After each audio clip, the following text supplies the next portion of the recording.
నమస్తే, welcome to Mic TV morning show.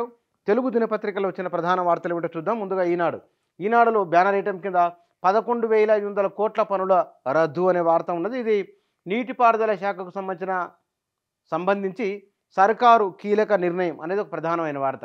Rajya Sabha ఎన్నికలకు నగార అనే వార్త ఉన్నది మొదటి పేజీలో. 15 రాష్ట్రాల్లో 56 స్థానాల భర్తీకి షెడ్యూల్ విడుదల అనే వార్త మొదటి పేజీలో ఈనాడు పత్రిక ఇచ్చింది. ఇక టికెట్ల కోసం పోటాపోటీ అనే వార్త ఉంది. రాజ్యసభ ఎన్నికలతో కాంగ్రెస్లో సందడైన వార్త. దీంతో పాటు డిస్కంలలో డైరెక్టర్ల తొలగింపు అనే వార్త ఒక ఉన్నది. మరొక వార్త నిబంధనలు మార్చి భూ కేటాయింపు అనే వార్త కూడా ఇందులో ఇది. సాయి సింధు ఫౌండేషన్కు భూమి లీజుపై సీఎంకు నివేదిక వార్త ఉన్నది. ఇక మహిళా ఉద్యోగి పిల్లలకే పింఛను అనే వార్త కూడా మొదటి పేజీలో ఉన్నది. వీటితో పాటు ప్రజలందరికీ డిజిటల్ ఆరోగ్య సమాచార కార్డులు అనే వార్త కూడా ఈనాడు మొదటి పేజీలో హైలైట్ చేసింది.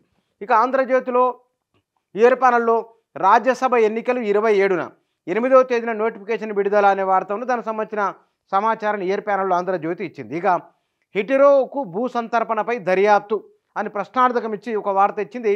హైకోర్టు వద్దన్న 4,000 కోట్ల విలువైన భూమి దారాదత్తం అనే వార్త ఆంధ్రజ్యోతి మొదటి పేజీలో ఇచ్చింది. ఇక తెల్ల రేషన్ కార్డు లేకున్నా ఆరోగ్యశ్రీ నిబంధనలను సడలించే యోచనలో రాష్ట్ర ప్రభుత్వం అనే వార్త మొదటి పేజీలో ఇచ్చి ఇక కళ్యాణ మస్తు పద్దు 3,200 కోట్లు అనే వార్త ఉన్నది. హౌసింగ్ బోర్డు బకాయిలేని అనే వార్త కూడా అందులో ఒక అంశంగా ఉన్నది. డిస్కంల డైరెక్టర్లకు ఉద్వాసన అనే వార్త కూడా మొదటి పేజీలో ఇచ్చింది ఆంధ్రజ్యోతి.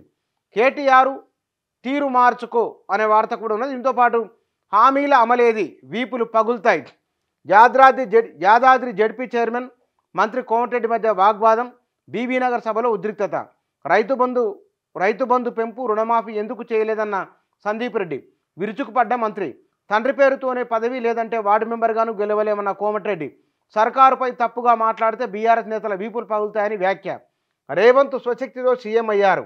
ఆయన చిటికెన వేలు కూడా కేటీఆర్ సరిపోరు. రైతు బంధుపై తన వ్యాఖ్యలను వక్రీకరించాలని కోమటిరెడ్డి వివరణ. వేదికపైనున్న జడ్పీ చైర్మన్ పైకి దూసుకొచ్చిన మంత్రి అనుచరులు అడ్డుకున్న పోలీసులు అని నిన్న యాదాద్రి భువనగిరి జిల్లాలో బీఆర్ఎస్ నేత జడ్పీ చైర్మన్ ఎలిమినేటి సందీప్ రెడ్డి మంత్రి కోమటిరెడ్డి వెంకరెడ్డి మధ్య సోమవారం తీవ్ర వాగ్వాదం జరిగింది. వ్యవహారం ఇద్దరి మధ్య వ్యక్తిగత దూషణ వరకు వెళ్ళింది. జిల్లాలోని బీబీనగర్ మండలంలోని పలు గ్రామాల్లో అభివృద్ధి పనులు ప్రారంభించేందుకు ఎమ్మెల్యే అనిల్ కుమార్ రెడ్డితో కలిసి మంత్రి కోమటిరెడ్డి వెంకరెడ్డి అక్కడికి వెళ్ళారు. అక్కడ జరిగిన దానికి సంబంధించిన వార్త ఆంధ్రజ్యోతి మొదటి పేజీలో హైలైట్ చేశారు. ఇక ప్రజాకర్షకమైన ఆదాయ పన్ను పరిమితి పెరిగేనా, పార్లమెంట్లో ఎల్లుండి తాత్కాలిక బడ్జెట్ సంబంధించిన వార్త ఉన్నది. ఇక రాష్ట్రంపై కేంద్రం కరికారం చూపేనని అదే బడ్జెట్ సంబంధించిన వార్త కూడా ఉన్నది. ఇక పొద్దుటూరి నర్సారెడ్డి ఇక లేరు అనే వార్త ఉన్నది. మార్టిగేజ్తో మడత పెట్టేస్తాడని శివబాలకృష్ణకు సంబంధించిన వార్త కూడా మొదటి పేజీలో ఇచ్చింది ఆంధ్రజ్యోతి. ప్రయోగశాలలో చేపల మాంసం అనే వార్త ఉన్నది. జ్ఞానవాపి శిలాశాసనపై తెలుగువారి పేర్లు అనే వార్త ఉన్నది. మోదీ మళ్ళీ గెలిస్తే ఇవే చివరి ఎన్నికలు అనే వార్త కూడా ఆంధ్రజ్యోతి మొదటి పేజీలో ఇచ్చింది. గవర్నర్ది గలీజు ప్రసంగం. కాంగ్రెస్ గల్లీ కార్యకర్తల తమిళసై వ్యాఖ్యలని కేటీఆర్ మాటలకు సంబంధించిన వార్త కూడా మొదటి పేజీలో ఇచ్చింది ఆంధ్రజ్యోతి. ఇక సాక్షిలో $5 ట్రిలియన్ ఎకానమీ వచ్చే 3 ఏళ్లలో భారత్ అని దీనికి సంబంధించిన ఒక వార్త ఇయర్ ప్యానల్లో ఇచ్చింది సాక్షి పత్రిక. వీటితో పాటుగా బలం సగమే 40% మేర పోషకాలు కోల్పోయిన వరి గోధుమలు అనే వార్త ఉన్నది. మైజ్పై అవిశ్వాసం మాల్దీవుల అధ్యక్షునికి సంబంధించిన ఒక వార్త ఉన్నది. వీటితో పాటు భయానక ఉదంతం ఇది.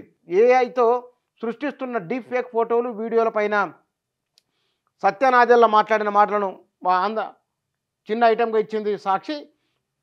సోరేన్ కోసం ఈడీ పడిగాపులనే వార్త. అర నిమిషంలో నిద్రపోతున్న నరేంద్ర మోదీ వ్యాఖ్యలను కూడా సాక్షి మొదటి పేజీలో చిన్న ఇంటిచ్చి లోపల పేజీలకు ఇండికేషన్ ఇచ్చిందిగా.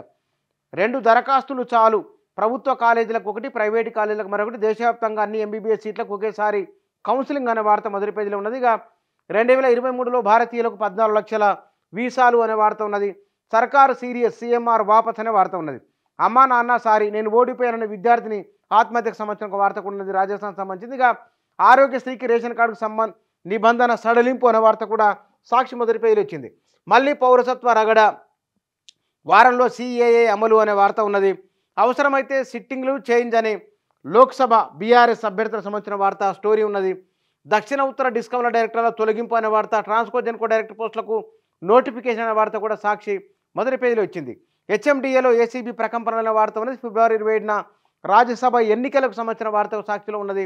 ముగ్గురు పెద్దలు ఎవరు, తెలంగాణ నుంచి 3 రాజ్యసభ సీట్లు ఖాళీ అనే వార్త కూడా మొదటి పేజీలో ఇచ్చింది సాక్షి.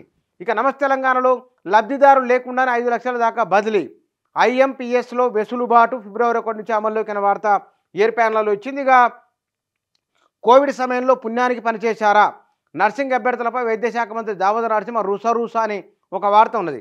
ఆదాని అంబానీలకు దేశ సంపదని డిప్యూటీ ముఖ్యమంత్రి బట్టి మాట్లాడిన వ్యాఖ్యలు కూడా మొదటి పేజీలో ఇచ్చిరుగా. కింద కూర్చోలేదంటే గెట్ లాస్ట్ అని వేదికపై సీటు ఏదన్న జెడ్పీటీసీపై మానకొండూరు ఎమ్మెల్యే దౌర్జన్యం అనే వార్త మొదటి పేజీలో ఇచ్చింది నమస్తే తెలంగాణ. ఇక జెడ్పీ చైర్మన్పై దాడి అని కోమటిరెడ్డి వెంకటరెడ్డి దౌర్జన్యం, రైతు బంధు ఏదని అడిగినందుకు సందీప్ రెడ్డి గెంటివేత అనే వార్త నమస్తే తెలంగాణ హైలైట్ చేసింది. జేఈఈ జటిలం గణితం కఠినం అనే వార్త ఉన్నది. మోగిన రాజ్యసభ ఎన్నికల నగారా మాజీ మంత్రి నరసారెడ్డి కన్నుమూత, పోలీసులపై రోహింగ్యాల దాడి అనే వార్త. ఈ 4-5 వార్తలు చిన్న ఇచ్చి లోపలికి ఇండికేషన్ ఇచ్చింది నమస్తే తెలంగాణ. కొడంగల్లో మెడికల్ కాలేజీ అని ఒక వార్త ఉన్నది. రాడార్తో వినాశనమే అనే ఒక వార్త ఉన్నది. గోడ దూకిన మణిపూర్ మంత్రికి సుప్రీం షాక్ అనే వార్త కూడా ఇందులో ఉన్నది. నారాయణపూర్ నుంచి సాగునీళ్ళు వచ్చినాయి అనే వార్త ఉన్నది. నారాయణపూర్ పరిస్థితిపై కేసీఆర్ ఆరారి, గయారాంలో గడ్డుకాలం, ఫిరాయింపులను అడ్డుకునేలా సుప్రీంకోర్టు కీలక ఆదేశాలనే వార్త కూడా ఉన్నది. 4 తెలుగు దినపత్రికలు ప్రాధాన్యత ఇచ్చిన వార్తాంశాలు ఇవి.